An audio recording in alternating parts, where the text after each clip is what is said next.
جو ہمارے خلاف کفر کے فتوے لگاتا تھا اب ہمارا لٹریچر بھی منگا رہا ہے، وہاں پڑھا جا رہا ہے، وہاں مکتبے بھی موجود ہے انشاءاللہ. تو فرق تو ہو رہا ہے. تو ہر میدان میں جماعت اسلامی ہندوستان میں کام کر رہی ہے، لیکن بہرحال ایک برسوں کی جو کاوشیں ہیں اور اسلام سے ناواقفیت ہے، وہ واقفیت میں تبدیل ہوتے ہوتے وقت لگے گا. اس کا انتظار کرنا چاہیے، انتظار کرنا پڑے گا. اس لیے کہ امتوں کا بگڑنے میں بھی صدیاں لگتی ہیں اور بننے میں بھی صدیاں لگتی ہیں. آپ دیکھیے ہندوستان میں بگڑنا شروع ہو گئے تھے اورنگزیب کے دور سے، ہے نا. نتیجہ ظفر شاہ کے زمانے میں نکلا. بغداد میں بھی بگڑنا بہت پہلے سے شروع ہو گیا تھا، لیکن بہت دیر میں نتیجہ نکلا. بننے میں بھی وقت لگتا ہے، بننے میں بھی وقت لگے گا انشاءاللہ. لیکن ٹھیک ہے معاملہ، کہیں مایوسی نہیں ہے، کہیں پریشانی کی بات نہیں. اچھا اب اور کوئی بات مجھ سے رہ گئی؟ ایک سے رہ گیا. کیا عورت اور مرد کی نماز میں فرق ہے؟ کوئی فرق نہیں ہے بھائی. وہی فجر کی 2 رکعتیں فرض کی وہ بھی پڑھے گی، وہ بھی پڑھے گا، وہی نا. اس میں یہ پوچھ رہی ہے، وجہ یہ ہے کہ سجدہ کرنے، رکوع کرنے اور تحیات میں بیٹھنے میں کچھ ہندوستان کی عورتیں کچھ فرق کرتی ہیں. ہمارے دیوبند کے بعض علماء نے خواتین کے لیے وہ جو طریقہ رکھا ہے کہ ذرا زمین سے لگ کے حجاب زیادہ ہو، اس میں وہ طریقہ بتاتے ہیں. وہ بھی قرآن سے ثابت، حدیث سے ثابت ہے. اور یہ جو مردوں کی طرح نماز پڑھنے کا طریقہ یہ بھی ثابت ہے. اس طرح پڑھ لیں تب بھی نماز ہو جائے گی، اس طرح پڑھ لیں تب بھی نماز ہو جائے گی. کھانے پینے میں حلال و حرام کی قیود، بعض اوقات ایسا کھانا پیش کیا جاتا ہے جس کے متعلق ہمیں یقین نہیں ہوتا کہ اس میں استعمال اشیاء حلال ہے یا حرام. آپ کے سامنے کوئی کھانا ایسا پیش کیا جائے جس میں آپ کو معلوم نہیں ہے کہ یہ حلال ہے کہ حرام ہے، تو آپ ایسی جگہ پہنچے کیوں؟ یہ تو غلطی ہے آپ کی. آپ جہاں کہیں جائیں پہلے سے یہ کہیں کہ بھئی ہم ایسا کھانا کھاتے ہیں، ہمیں کھلانا ہو تو ایسا کھانا کھلاؤ. اب آپ کا اتنا کہہ دینا کافی ہے. کسی دوست کے یہاں جائیں، ان سے بتا دیں کہ بھئی ہم ایسا کھانا کھاتے ہیں، ذبیحہ کھاتے ہیں، غیر ذبیحہ نہیں کھاتے، ٹھیک ہے، فلاں چیز کھاتے ہیں، فلاں چیز نہیں کھاتے. یہ بتا دیں پہلے سے بتا دیں تو انشاءاللہ تعالیٰ آپ کی مرضی کے مطابق بنا کے رکھیں گے. یہ کہنا کہ ہمیں معلوم نہیں ہوتا، معلوم کہ نہیں، معلوم تو ہوگا، معلوم کرنا چاہیے، یہ ہماری ذمہ داری ہے. اور البتہ جب کسی دوست کے یہاں پہنچ جائیں تو اب وہاں آستینیں چڑھا کے گفتگو یہ نہ کریں کہ بھائی جس دکان سے میں نے کہا تھا لایا وہاں سے کہ نہیں، اور وہ والا ہے کہ نہیں ہے. یہ سب گفتگو اس وقت نہ کریں. آپ نے کہہ دیا بس وہ کافی ہے. انشاءاللہ لایا ہوگا وہ ٹھیک والا اور آپ کو کھلائے گا. کھانے پینے کی کھوج کرید کی نہیں، کرید میں نہ پڑیں. زیادہ کرید میں پڑیں گے تو ہم جاتے ہیں مثال کے طور پر حیدرآباد سے آگے چلے ہم کیرالہ کی طرف، میلوں چلے جائیے آپ کو کوئی مسلمان کا ہوٹل ہی نہیں ملے گا. کیا کریں ہم بھوکے رہیں؟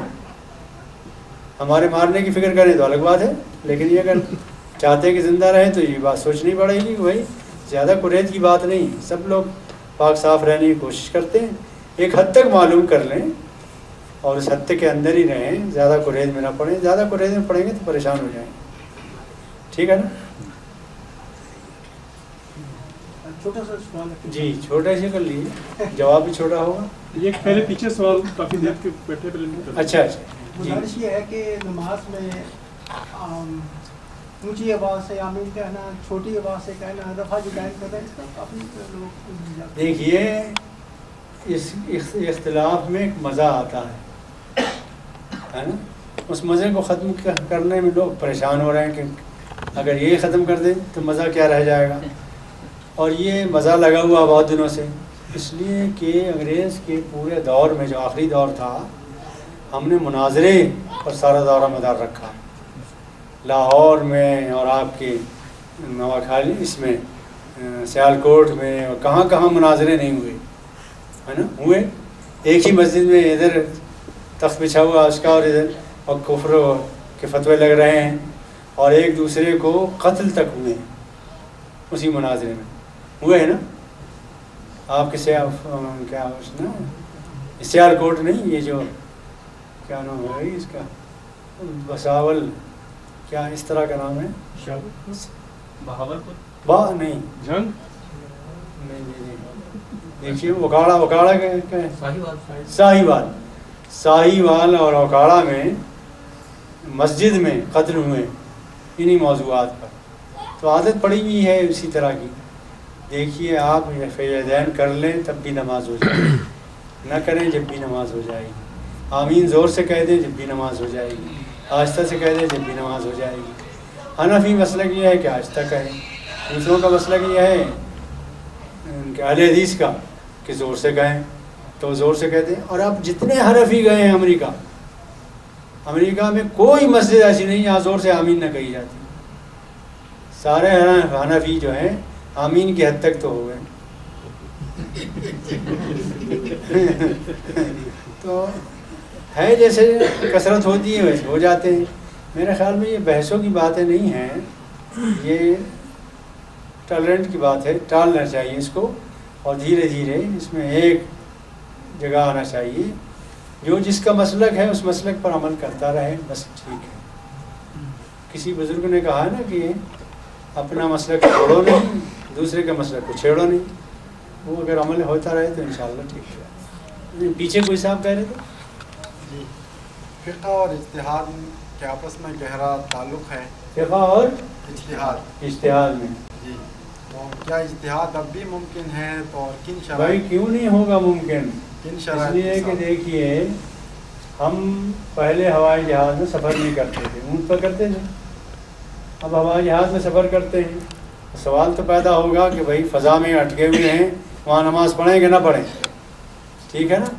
ایک دن میں نماز پڑھ رہا تھا، ایک تبلیغ جماعت کے عالم آئے اور کہنے لگے زمین پر تو سر ٹکتا نہیں آپ کا، اب نماز یہاں پڑھ رہے ہیں، نماز نہیں ہوگی آپ کی. تو ہم نے کہا زمین تک پہنچتے پہنچتے اگر مر گیا تو کیا ہوگا؟ مسئلہ ہے. اور ہم تو اب یہ سوچ رہے ہیں کہ چاند میں زمین الاٹ کرائیں، لوگوں کو چاند پہ بھیج رہے ہیں. کل اگر ہم چاند میں جا کے رہنے لگے تو پھر نماز کیسے پڑھیں گے؟ تو وہاں بھی اجتہاد تو کریں گے. لیکن بھائی جان آپ تو اجتہاد نہ کریں، آپ کو جو فقہ کے مسائل کتابوں میں لکھے ہوئے اس پر عمل کرتے رہیں. ہر آدمی آگے بڑھ کر اجتہاد نہ کریں. اجتہاد کے لیے صلاحیتیں چاہیے اور وہ مولانا کے لیے چھوڑ دیں. کچھ کام تو ادھر حوالے کریں، آپ عمل کرتے رہیں. اچھا اب یہ ختم کریں نا. چھوٹا سا سوال ہے. اچھا چھوٹا سا جی، قیاس کے بارے میں کچھ بتائیے. قیاس کیا؟ قیاس اجتہاد کے بعد جو ایک قیاس، کس چیز کو کس پر قیاس کریں. جی یہ نا آپ اس چکر میں بھی نہ پڑیں، بہتر یہی ہے. یہ بھی نہیں ہوئی مولانا لوگوں کے حوالے کر تھوڑا سا اس کے بارے میں بتا دیں کہ ہے کیا. ایسا ہوتا ہے کہ دیکھیے جہاں کوئی اور دلیل نہیں ملتی، کوئی اور حدیث نہیں ملتی، نص نہیں ملتا، اور چیز نہیں ملتی، اجتماع نہیں ملتا، تو کسی میں حکم پر کسی حکم پر یا کسی چیز پر کسی کو قیاس کر لیتے ہیں کہ اس میں چونکہ یوں ہے اس لیے اس میں بھی یوں ہو گیا. اس کو قیاس کہتے ہیں. مگر آپ نہ کریں اس چکر میں، نہ علماء سے پوچھ لیا کریں. فصلوا اعلی ذکر، اعلی ذکر سے پوچھ لیں. جب کسی مسئلے میں سمجھ میں نہ آئے بات تو آپ جائیں اور پوچھ لیں. ہاں اگر آپ ان چیزوں کو سمجھنا چاہتے ہیں تو پھر آپ باقاعدہ قرآن حدیث کا مطالعہ کیجئے، پڑھیے، اور قرآن میں بھی گہرا علم حاصل کیجئے، فقہ میں بھی گہرا علم حاصل کیجئے، حدیث میں بھی گہرا علم حاصل کیجئے، اور فقہ کی کتابیں بھی پوری پڑھیے، اور ہر امام کی کتابیں پڑھیے پوری. تب جا کر پھر آپ ان تمام اجماع کے مسئلے پر اجماع کا بھی سوچیں، قیاس کو بھی سوچیں، قیاس کرنے کی کوشش بھی کریں، اجتہاد کرنے کی کوشش بھی کریں. ٹھیک ہے نا. ورنہ پاس پلے کچھ ہے نہیں، اور قیاس کرنا شروع کریں، اجتہاد کرنا شروع کریں، ایسا نہ کریں. فصلوا اعلی ذکر، اعلی ذکر میں کبھی کبھی میں سوچتا ہوں کہ اللہ تعالیٰ نے اہل علم نہیں کہا، اہل ذکر کہا. جن کو علم یاد رہتا، دہراتے رہتے ہیں علم مہارت. تو ایسا ہے کہ جو لوگ بھی رہ گئے ہمارے یہاں ٹوٹے پھوٹے علماء، ان کا بھی تو کوئی مقام رکھنا چاہیے نا کہ سب کچھ آپ ہی کرنے لگیں گے تو وہ کیا بیچارے کیا کریں گے، ان کو بھی کوئی مقام نہیں ہے۔ اچھا میرے خیال میں تو مغرب قریب ہوگی نا، آدھا گھنٹہ ہے، ایک آدھ اور سوال۔ اچھا تو سارے سوال کے جواب نہیں دوں گا، مولانا ہم بیٹھے ہوئے ان کی باری کل آنی ہے نا، ان کی باری کل ہے۔ اچھا باری جگہ رکھی ہے آپ نے، بڑے سسٹم سے کام ہوتا ہے ادھر۔ میرا نام افضال قادر صدیقی ہے، افضال افضال قادر صدیقی۔ افضال قادر، 3 آدمی کا کام آ جاتا ہے یہ نام تو یار؟ یہاں ایک ہی کہی ہے اتفاق سے۔ اور میرا تعلق جو ہے وہ پاکستان کے نئے بیروت سے ہے۔ کہاں سے؟ پاکستان کے نئے بیروت سے۔ نیا بیروت یہ کہاں ہے؟ یہ کراچی میں، کراچی میں نیا بیروت کھل گیا ہے نا وہاں پہ۔ اچھا مجھے نہیں معلوم۔ میں نے ذرا اس بات پہ روشنی ڈالی ہے، یہ حج بدل جو ہے، مجھے یہ معلوم ہے کہ فرائض جو ہیں وہ انسان کو خود ہی ادا کرنے ہوتے ہیں۔ نماز میری کوئی نہیں پڑھ سکتا، روزہ میرا کوئی نہیں رکھ سکتا، زکوٰۃ میری کوئی نہیں دے سکتا۔ کیا یہ ممکن ہے کہ کوئی دوسرا شخص کسی دوسرے کے لیے حج کرے یا اس کے جانے کے بعد اس کے لیے حج کرے اور وہ فرض حج اس کا ادا اگر کوئی مجبوری سے پیش آ گئی ہے نا، کوئی مجبوری پیش آ گئی نہیں جا سکتا تو حج بدل کی اجازت دی ہے نا علماء نے، اور اس میں زیادہ وضاحت مولانا فرما دیں گے تو ٹھیک ہے، کافی ہے۔ جی ارشاد۔ حج بدل بھی ایک آدمی کی جگہ دوسرا آدمی کر سکتا ہے مجبوری کی حالت میں، کہ جب آدمی بہت زیادہ بیمار ہو جائے، مالدار تو ہو، اس کے پاس سفر خرچ تو ہو، لیکن وہ جہاز کا بھی سفر نہ کر سکتا ہو اور کار کے ذریعے بھی سفر نہ کر سکتا ہو، سفر کے قابل نہ ہو، تو وہ دوسرے آدمی کو سفر کے اخراجات دے دے تو وہ حج بدل اس کی طرف سے ہوگا۔ نیت بھی اسی کی طرف سے کرے گا، اپنی طرف سے نہیں، اسی کی طرف سے احرام باندھے گا، اسی کی طرف سے حج کرے گا۔ اگر اس نے حج کے لیے یہ کہا ہو کہ پہلے عمرہ کرے پھر حج کرے، تو عمرے کا اور حج کا دونوں کا خرچہ اس کو دینا ہوگا، اور وہ قربانی اس میں دینی ہوتی ہے تو قربانی کے پیسے بھی وہی دے گا۔ اور اسی طرح زکوٰۃ بھی دوسرا آدمی آپ کی جگہ دے سکتا ہے، بشرطے کہ آپ کہیں اس کو کہ بھائی میری جگہ میری زکوٰۃ یہ ہے، یہ آپ دے دیں فقیر کو، مسکین کو۔ آپ کسی کی بھی حوالے کر دیں، اپنے بیٹے کے، بیٹی کے حوالے کر دیں، عزیز و قریب کے حوالے کر دیں، آپ مسلمان کے حوالے کر دیں کہ میری طرف سے یہ آپ زکوٰۃ کی رقم ہے، آپ فقراء و مساکین کو، یا جہاد فی سبیل اللہ میں آپ دے دیں، اسی مدرسے میں دے دیں، تو آپ دے سکتے ہیں۔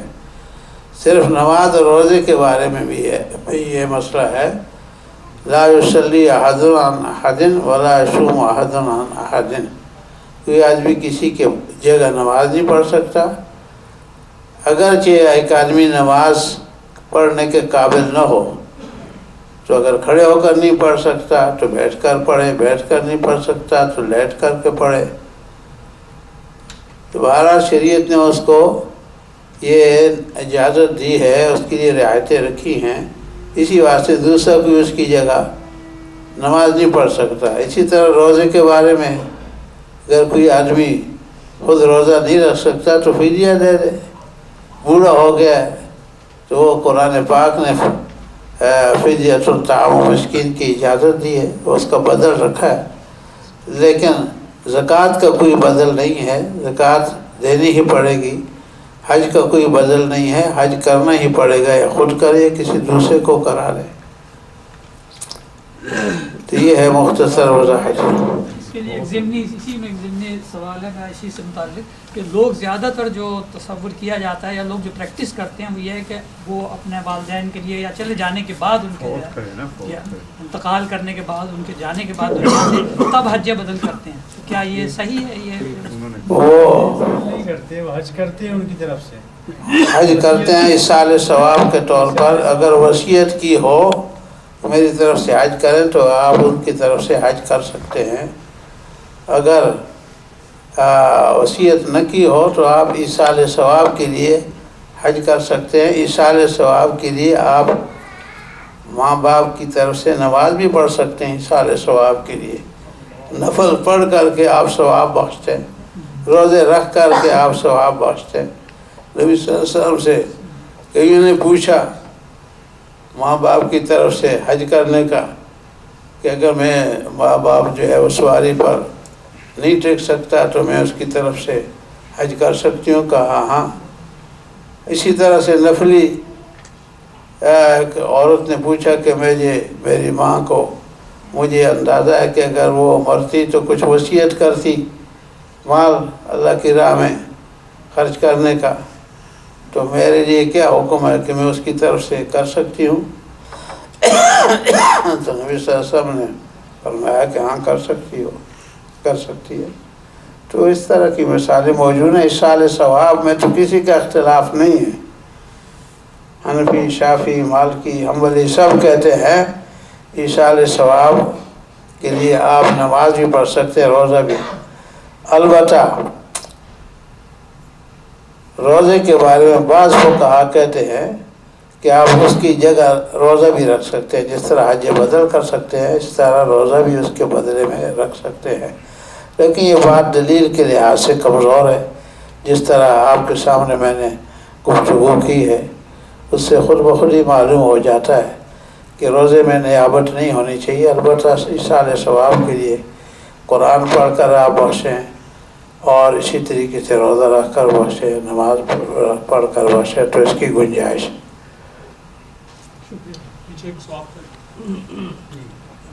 یہ آپ کے الفاظ میں اور جواب میں ذرا سمجھنے کی ضرورت ہے کہ یہ ہم سمجھاتے ہیں جب آپ پروگرام کرتے ہیں. لوگ جو حج کرتے ہیں حج بدل اور چیز ہے, ایصال ثواب کا حج اور ہے. آپ جو الفاظ کہہ رہے ہیں وہ الفاظ حج بدل کے ہیں, لیکن جو مقصد ہے وہ ایصال ثواب والے حج کا ہے. تو باتیں دونوں کی وضاحت ہو گئی ہے. حج بدل تو وہ ہوگا کہ آدمی جو حج کر نہیں سکتا اب اس کے خرچے سے کوئی اور حج کرتا ہے, اس کی طرف سے اس کے خرچے سے حج کرتا ہے. یہ حج بدل ہے. اس پہ حج فرض تھا, وہ کر نہیں سکتا, دوسرا کرے گا تو یہ حج بدل ہے. اس نے حج کیا ہوا ہے, کئی کیے ہوئے ہیں, لیکن فرض حج اس نے کیا ہوا ہے. اس کی اولاد ہے, کوئی اور ہے, اور وہ اپنے خرچے پر اپنی خود اپنی طرف سے وہ حج کرتا ہے اپنے اس کو ثواب پہنچانے کے لیے. تو یہ حج بدل نہیں ہے, یہ ایصال ثواب کا حج ہے, اس کا اپنا حج ہے اور اس کا ثواب اس کو پہنچا رہا ہے. اس کو حج بدل کہنا لفظی لحاظ سے ٹھیک نہیں. آپ ایسا تو نہیں کہہ رہے ہیں نا, حج بدل تو نہیں کہہ رہے ہیں اسے. ایصال ثواب والے کو ایصال ثواب میں رکھیے, بدل والے کو بدل میں رکھیے. بات کلیئر ہو گیا. ویسے شکریہ, بہت ٹھیک ہے, واضح ہو گئی بات. تھوڑی سی بات یہ ہے کہ جو پیچھے ایک سوال مولانا صاحب میرا نام شاد محمد ہے. کیا نام ہے؟ شاد محمد. شاد محمد. جی جی ماشاء اللہ. میں پشاور سے میرا تعلق ہے. میرا سوال ذاکر نائک کے متعلق ہے. اچھا. ہم لوگ کافی لوگ ان سے بہت متاثر ہیں, لیکن ہم میں بعض ایسے بنسبتی مفتی بھی ہیں جو ان کو کافر تک کا رتبہ دیتے ہیں. ان کے متعلق ذرا بتائیے. یہ بناسپتی مفتی کہاں رہتے ہیں؟ یہ جی ادھر ہی رہتے ہیں. اچھا, میں نے پہلی بار سنا ہے. یہ کیا اس میں ناروے میں رہتے ہیں؟ جی دنیا میں ہر جگہ. یہ پاکستان میں بھی ہیں. اچھا, نہیں انڈیا میں نہیں بھائی, ہم نے نہیں سنا کبھی. آپ اپنے تک محدود رکھیے. وہ اصلی مفتی ہوں گے ادھر بنا. دیکھیے ایسا ہے,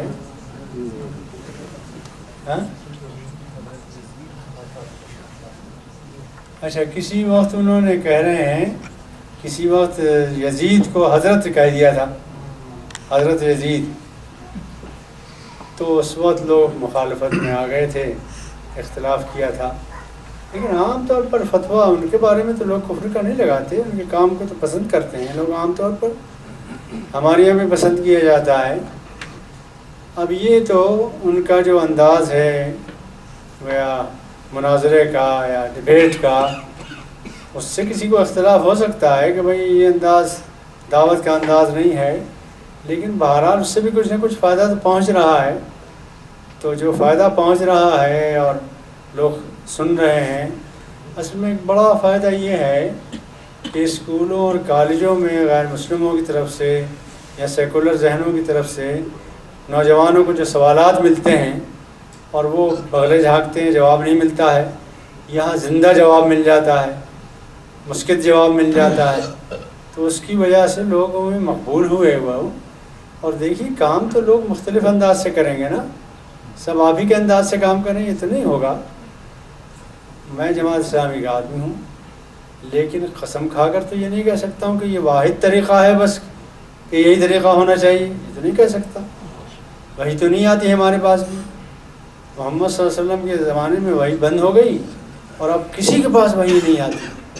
سب اپنے اپنے انداز سے سوچتے ہیں کہ یہ زیادہ قریب تر ہے اسلام قرآن و سنت سے. وہ اپنے کام کر رہے ہیں، وہ لوگ بھی کام کر رہے ہیں، تو ان کے جو کام ہیں اس سے لوگ متاثر بھی ہوتے ہیں، ذہن کھلتا بھی ہے، باتیں سمجھ میں بھی آتی ہیں. اب کسی نہ کسی کی کوئی نہ کوئی بات تو ظاہر ہے کہ ایسی ہوگی جو کمزور ہوگی، تو اس کمزوری کو برداشت کریں اور جو بڑا فائدہ پہنچ رہا اسے قبول کریں. میرا خیال تو ایسا سوچنا ہے. جی گزارش یہ ہے کہ بین الاقوامی میدان میں امہ جو ہے بٹی ہوئی ہے مختلف اسکول آف تھاٹس میں، اس کے لیے کیا انڈیا میں کوئی ایسی موومنٹ چل رہی ہے جو کہ تمام امہ کو یکجا کر سکے؟ ابھی تو میں نے گفتگو کی تھی، آپ نے خیال نہیں کیا، گفتگو کی تھی میں نے. دیکھیے امت تو نبی صلی اللہ علیہ وسلم کے بعد کچھ ہی عرصے کے بعد بٹنا شروع ہو گئی تھی، ہے نا، اور وہ بیماریاں چل رہی ہیں. اور نبی نے فرمایا بھی تھا کہ تم اسی طرح فرقوں میں بٹ جاؤ گے جس طرح یہود تھے، بس فرمایا تھا نا. تو یہ تو ہوگا ہے، لیکن یہ بھی ہے کہ ہم کوشش کر رہے ہیں، جدوجہد ہو رہی ہے، امہ کو ایک جگہ جمع کرنے کی کوشش ہو رہی ہے کہ اعلیٰ مقاصد کے لیے اور دین کے قیام کے لیے امت کو اکٹھا کریں، واحد امت بنائیں. یہ کوششیں بھی ہو رہی ہیں، یہ کوششیں یہاں بھی ہو رہی ہیں، اور اللہ تعالیٰ مغفرت فرمایا. ہمارے قاضی صاحب نے بہت کوششیں کی اس کے لیے، یہاں خاصے کامیاب بھی رہے وہ. اور اس کے بعد ہندوستان میں بھی یہ کوششیں ہو رہی ہیں. اور ابھی میں نے گفتگو میں یہ بتایا تھا کہ وہ دیوبند جہاں سے ہم پر فتوے لگتے تھے، اب وہاں کے کتب خانوں میں ہمارا لٹریچر موجود ہے. تو دھیرے دھیرے غربت تو ہو رہی ہے، لیکن ہماری غربت کو دیکھ کر بعض اوقات شیطان بھی اپنی پوری قوت سے میدان میں آتا ہے کہ اکٹھے کیوں ہو رہے ہیں. تو وہ معلوم ہوتا ہے ایسا کہ گڑبڑ زیادہ ہے. دیکھیے بھائی جان، ایسا ہوتا ہے کہ انسانی فطرت اور انسانوں کی طبعی مطالبہ عام انسانوں کا خیر پسند ہے، ٹھیک ہے نا. یہاں سے آپ کے ڈنمارک سے یا ناروے سے کتنی فلائٹیں صبح کو جاتی ہوں گی؟ دن بھر جاتی ہوں گی، بے شمار جاتی ہوں گی، بے شمار اس معنی میں گنی نہیں گئی. گن جائیں تو میں تعداد بتا دوں، 100 جاتی ہیں، 100 جاتی ہیں، 200 جاتی ہیں، سب خیریت سے چلی جاتی ہیں. لیکن خدا نہ خواستہ کسی دن یا کسی مہینے 4 ایکسیڈنٹ ہو جائیں تو کتنا شور مچ جائے گا. حالانکہ ہزاروں کے مقابلے میں 4 تو کچھ نہیں. تو انسان کی فطرت خیر پسند ہے، بھلائی کے کام زیادہ ہو رہے ہیں، مگر برائی کے کام تھوڑے سے ہوتے ہیں اور فطرت کو نظر آتے ہیں کہ بہت گڑبڑ ہے معاملہ، ٹھیک ہے نا. تو اس لیے بگاڑ یہ تھوڑا سا ہوتا ہے، لیکن زیادہ محسوس ہوتا ہے. خیر کے کام اس وقت بھی دنیا میں زیادہ ہو رہے ہیں، اور آپ کے پاکستان میں بھی خیر کے کام زیادہ ہو رہے ہیں، ٹھیک ہے. اوپر کا کچھ طبقہ سیکولر ہے، وہ گڑبڑ کر رہا ہے. ورنہ آپ پنجاب کے دیہاتوں میں گھومیں، لوگوں نے گھر اپنے دے دیے ہیں قرآنی مکتبوں کے لیے، وقف کر دیے ہیں، اور بچوں کو پڑھا رہے ہیں، لڑکیاں حفظ کر رہی ہیں، حفظ کا چرچا ہو رہا ہے، قرآن سمجھنے کا چرچا ہو رہا ہے، خیر پھیل رہا ہے.